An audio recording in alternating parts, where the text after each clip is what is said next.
You've been practicing your language skills and you're interacting, you're having conversations, you're developing, but you're not fluent. And you also may not be fully familiar with the culture that is the source of the language. But you're engaged and you're speaking with someone who you don't know well, maybe it's business or social, and you say something that you think is perfectly appropriate, and you get either a confused look or an angry look. Well, now we're going to discuss today in this lesson rude versus polite. And we're going to discuss it from the context of English, because you are learning English or practicing your English, and we're going to help you with that today. We're going to engage in the battle of English, rude versus polite phrases. So, welcome to Business English Success Strategies, a part of mastering English communication. Today, we're going to discover how the way you phrase something or phrase a request can dramatically change people's perceptions of you. And this is borne out in research. Studies show polite language can increase your chances of getting a favor by up to 50%. So let's explore some everyday examples of rude phrases and their polite alternatives to build bridges, not barriers. So, the power of polite language. You build strong relationships, right? Because effective communication starts with the language that we use. You improve personal and professional settings. Being mindful of our tone and phrasing makes a significant difference. You increase favor chances, right? Polite language can boost your chances of getting favors by 50%. Create positive perception. The way you phrase something or phrase a request greatly affects how others perceive you. And being perceived as rude is not a good thing. So let's start with this phrase: shut up. Okay, so that's considered rude, aggressive, and dismissive, and certainly can lead to conflict. Polite: could you please be quiet? This shows respect and consideration. Even if the other person is being rude, they will probably recognize that you're being polite and de escalate. And also, others around you will notice that you're being polite and see you differently from maybe the person that's is saying things like shut up, right? So this acknowledges the other person's autonomy. So the impact of polite language. Well, one reason you want to engage in polite language, it reduces tension. I just referred to that. Polite phrases help create a calm atmosphere, build stronger relationships. Showing consideration fosters positive connections. It also shows willingness to listen. It's a signal to the other people or the other person that you're willing to listen. And anyone that's been following my series knows that I always emphasize active listening. Polite language indicates openness to others' opinions and certainly demonstrates respect. Using considerate phrases shows that you values others' feelings.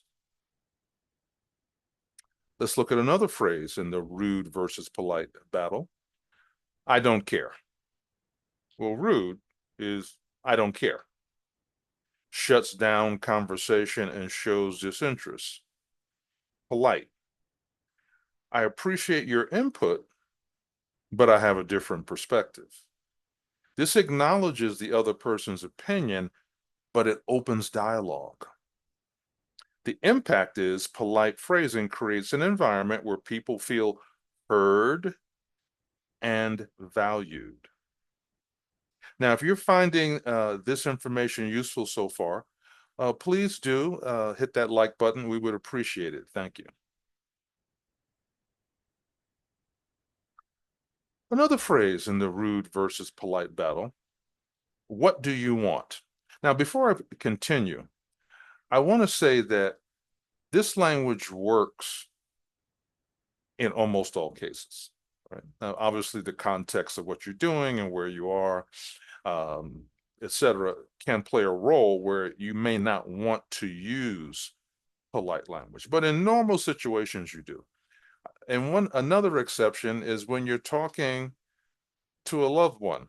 And when I say a loved one, siblings, brothers, sisters, you know, close, very close family, sometimes talk to each other in what an outsider might consider rude, but because of the way they interact, it's not considered rude because they love each other, their family, they're interacting in their way, and it's perfectly fine for them. But if you said the same thing, this is where you run into trouble. If you say the same thing as an outsider, you would be considered rude. All right. So we want to make sure we understand that in business and in social conversations and social conversations related to business as well, these are not people that are normally going to be um, family or close acquaintances. So being polite versus rude is important. So let's continue. Rude versus polite. What do you want? Well, rude. What do you want is something that you don't want to say in that way, right? It comes across as demanding and inconsiderate. Right? Now, polite is, how can I assist you? It shows a willingness to help and support. This is um, what customer support people, sales people, service people are taught in organizations that provide solid training and positive atmosphere for clients and interaction. All right. How can I assist you? Why would you want to say, what do you want? How can I assist you? Polite phrasing will build trust, which if you're going to be in a business environment, you need trust to operate. You need to build respectful relationships to operate. Next phrase, you're wrong. Well, this implies the other person is incompetent or stupid. All right. So we certainly, that is not going to build trust and relationships in a business environment or in a social environment. So polite, I see your point, but I have a different view. Very considerate. It acknowledges the other person's perspective and opens dialogue. The impact is this polite phrasing, once again, creates an environment for constructive conversation, builds trust and relationships, which lead to constructive conversation. Leave me alone. Okay, this is aggressive and hurtful. Implies the other person is annoying. Right? Now you want to be polite. So what would you say? I need some time to myself right now. It's honest, which is important, and it's open about your personal needs. Perfectly fine. And it sets boundaries without hurting others. Rude versus polite. That's a stupid idea.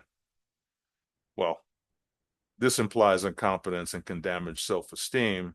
Certainly can damage the relationship you have with someone. Now, polite is, I think there might be some challenges with that approach.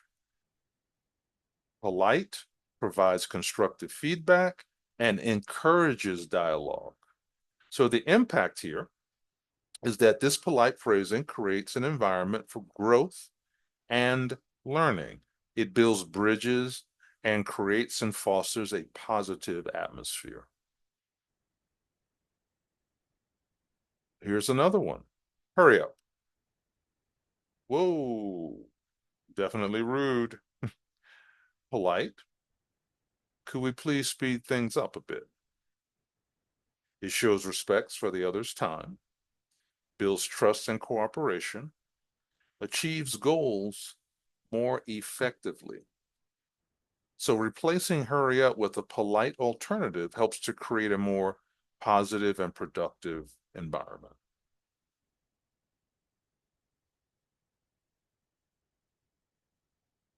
So the key difference, respect. Rude phrases imply disregard for the other's feelings and opinions.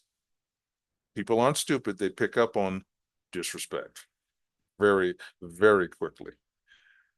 Polite phrases, on the other hand, show value and respect for others. So the impact is that polite language builds stronger relationships and creates a positive environment. This is our goal in a constructive business environment. This is our goal in a social setting, whether it's a business social setting or some other type of gathering. You want a positive environment. Now, the power of language. This is actually fairly simple to do. So even though it's important, and we pointed it out with several examples, it's fairly simple to choose your words wisely. Have the intention of building a bridge, not creating barriers to relationships and productivity.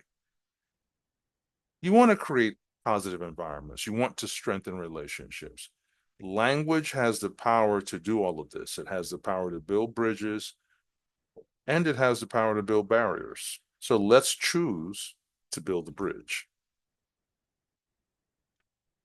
Some of the key takeaways from today's lesson: be mindful of your words, choose the polite phrases that I provided. Obviously, there are others. So as you continue to evolve your language, you will come across them because you want to improve your communication and relationship. You want to show respect, acknowledge others' opinions and feelings with your language and your use of language. Build bridges. Use the language to create positive, constructive environments. And of course, you have to practice consistently using polite language. Polite language will improve your communication skills. So as you participate in your business environment, in the social environments, with your tutors, with your teachers, classmates, language exchanges, keep these in mind. Keep all of these things in mind because it's appropriate in all of these environments. I hope you got a lot out of today's session. I look forward to continuing our linguistic adventure together. Take care, everyone.